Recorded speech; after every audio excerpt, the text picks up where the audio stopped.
Hello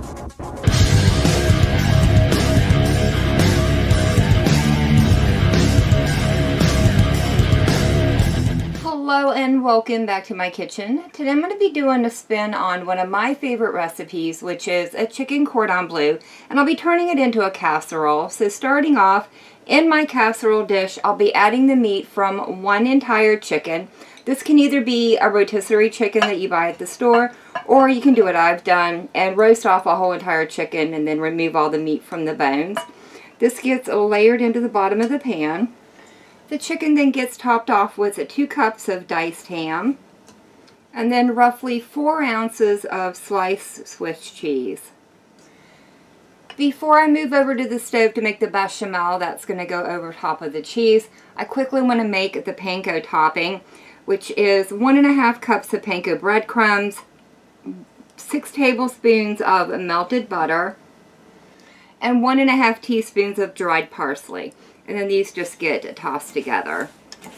Here at the stove, I've melted down 1/4 cup of butter, and I'll be adding in 1/4 cup of all-purpose flour. After allowing the butter and flour to cook for a minute, I'll start slowly stirring in 2.5 cups of milk. After about 3 minutes, the sauce should have started to thicken up.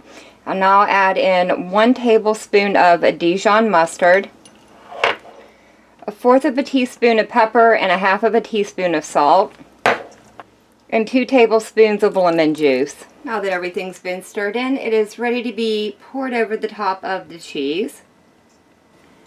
Now that I have all of the bechamel on, I'm slowly topping it off with those panko breadcrumbs.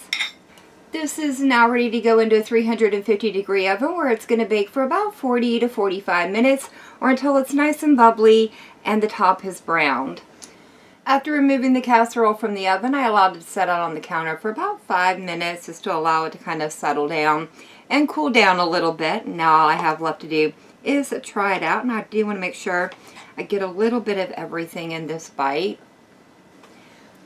I am definitely getting all the flavors of a chicken cordon bleu. That Dijon mustard, it just barely comes through, but it adds such a nice little kick into the background. I do wish there was just a little bit more bechamel just to give it a little bit more of that creamy factor that you get in the middle of a cordon bleu when you first cut into it. But overall, this is an excellent dish and something I would definitely try again. But that is going to be it for me for the day. So if you've enjoyed this video, leave me a comment down below. If you tried this recipe out, let me know how it turned out for you. And as always, thank you all so very much for joining me today.